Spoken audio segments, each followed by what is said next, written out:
Amen! Sa hindi nakakilala po sa akin, ako si Brother Jay. Lalo na sa ating viewers. Thank you very much, bro. The last time kasi is before pandemic pa ako mga 2017, 2018 ako kasama sa privilege sa 7 last saying. So with that, tayo po'y tumahing lahat. If you have your Bible, open it in Luke chapter 23. Tayo'y magbabasa sa 39 hanggang 43. So if you there, say aloud, Amen. Amen. Ako muna sa 39, tapos kayo 40 hanggang makarating tayo na 43. Amen. Isa muna yung outline ko. And one of the malefactors which were hung laid on him, saying, If thou be Christ, save thyself and us.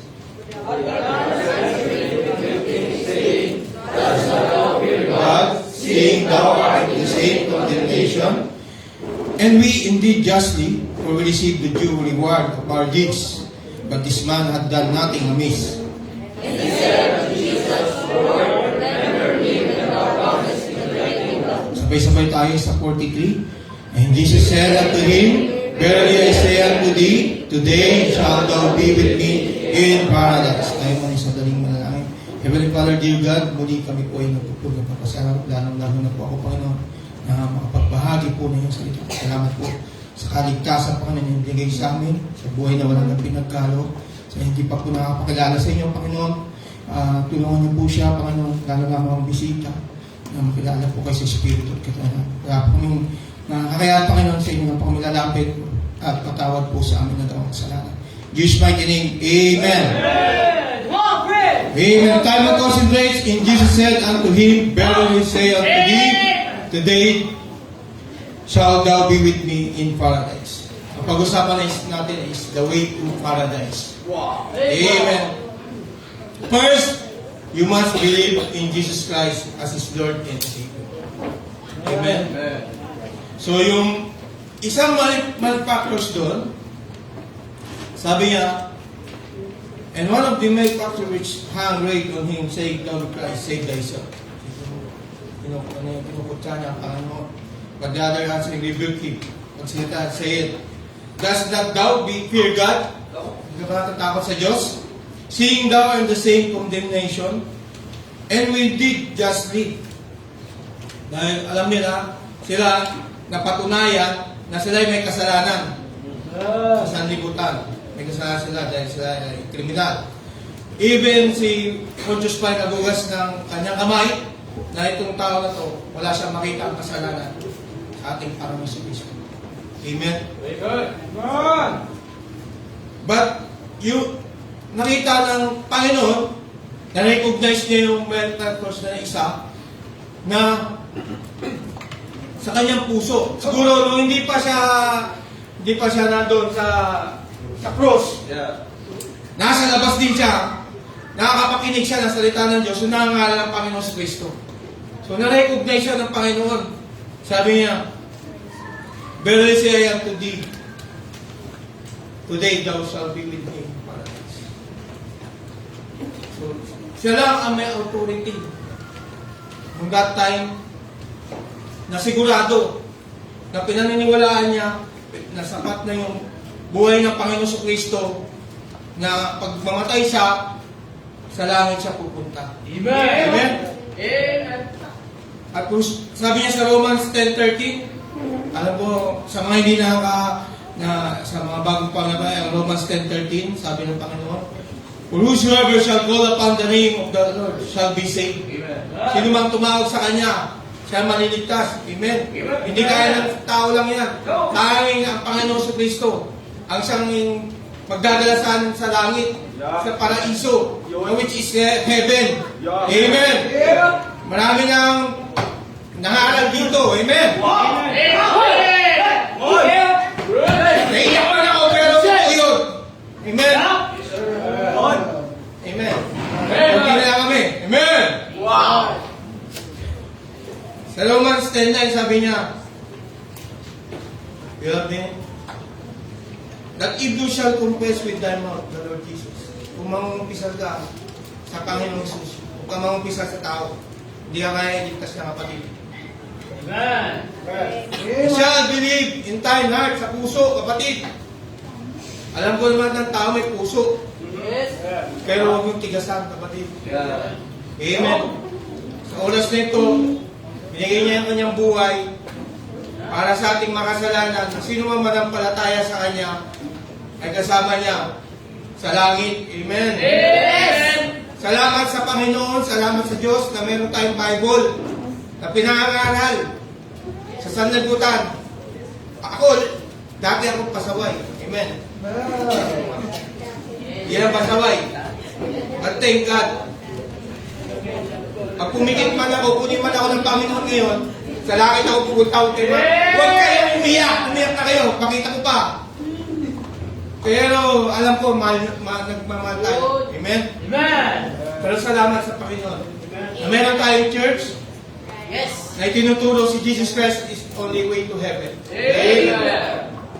Tapos second, he was blessed by God.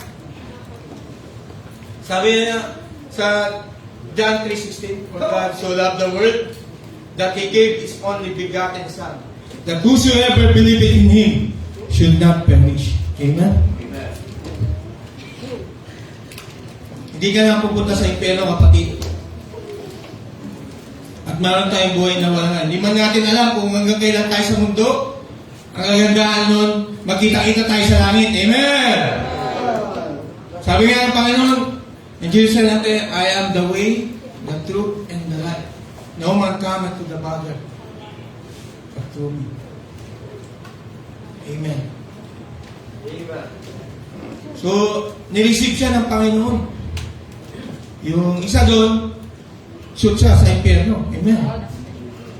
Binigyan siya ng pagkakataon upang, pero pinakita ng Panginoon na mayroong dalawa. Walang church yung isa doon. Pero salamat sa Panginoon, meron siyang sariling relasyon sa Diyos. Tinanggap niya ang Word of God. Nung time na nangangaral ang mga disipulo o mga apostol niya o ang Panginoong Hesus, kung that time, papasalamat siya na mayroong heaven na pupuntahan siya. Amen. Last, he was in the better place called paradise. Ano ba yung paradise na binabanggit? Sa Revelations 22:2, in the midst of the street of it, and on the other side of the river, there was a tree of life, which bear 12 manner of fruits, and yet their fruits, every one pambira. Anong klaseng prutas kaya yung 12? Yung isang puno. Yung salad. Amen. Hindi, meron naman di pa sumana, no? Amen! Amen. And the leaves of the tree, and yielded her fruit every month, nagbabago. Amen. And the leaves of the tree were for the healing of the nations. Tayo, nandito tayo, alam natin may sakit. Lalo-lalo na may kapatiran tayo na pumanaw. Amen. Someday, kikita-kita tayo doon. Amen. Amen. Nauna man sila, pero tayo na ay magpalakas. Amen. Di dahilan para tayo maging kainaan, pero yun yung dahilan para tayo pinapakita sa atin ng Diyos na manatili sa kanyang kalooban. Lahat tayo may purpose.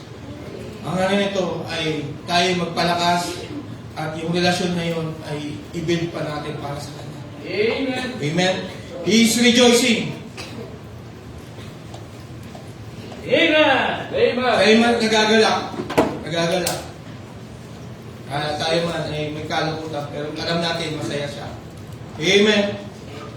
Dahil the way to pray, you must believe in Jesus Christ as our Lord and Savior. Tanggapin mo muna si Jesus Christ. Lalo-lalo sa atin, hindi pa nakapakilala sa Panginoon. Pangalawa, he was blessed by God At yung pangatlo, he was in the better place called paradise. Sabi sa John 1:12, basahin natin.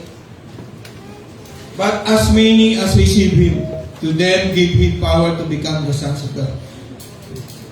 Sino mang tumanggap sa Kanya, ay binigyan ng kapangyarihan na maging anak ng Diyos. Amen. Saan ba uuwi ang kanyang anak? Sarado na sa atin ang impyerno, kapatid, kung babasahin natin ng Bible. Kung talagang personal mong tinanggap si Jesus Christ sa iyong puso, sabi niya, binigyan tayong kapangyarihan na maging anak ng Diyos. Even to them that believe in His name. Nanampalataya sa kanyang precious name. The Holy Jesus name. Amen? Amen. Yeah. So, amen! Amen. So, ang sabi niya, kung sino man tuwa sa John 10:27-28, last verse, hindi na ba kayo? John 10:27-28. Ito palaging inalasahan ng dati. Wala sila, sa langit na eh. Amen. Sabi niya, my sheep hear my voice. Kung ikaw nire-recognize mo na ikaw ay isang tupa na pinapasulan ng Panginoon. And I know them. Kilala ka ng Panginoon, kapatid. Kung ikaw ba'y nangihina, alam niya yan. Tayo magpalakas. Meron tayong church. And they follow me, and I give unto them eternal life. Suklihan mo naman, kapatid. Binugyan tayo ng Panginoon ng eternal life. Ang buhay na walang hanggan. And they shall never perish. Hindi ka na mahihirapan. Neither shall any man pluck them out of my hand. Sabi mo, hawak-hawak ka ng Panginoon. Amen? Yes. Hindi ka bibitawan. Pero kung ikaw ang bumitaw, hindi na kasalanan ng Panginoon yun. Ikaw na, kapatid. Amen. Amen. Amen. Amen. Sana may napulot po kayong aral sa sinet po. Salamat. At tayo po sa daling manay. Heavenly Father, dear God, hindi kami po napupulot. Magpapasalamat po, Panginoon, sa buhay na inyong binigay sa amin. Salamat po. Muli ako sa wisdom na inyong binigay na nagpapahagi po na isa. Thank you, all God, sa lahat ng mga blessings, the provisions, the protections, oh God. Panandit po sa eternal life na inyong binigay sa amin. Salamat po sa your precious word. Blood, Panginoon. Ay pinamatay, inilibing at huling magbuhay. Alang-alang sa aming mga kasalanan.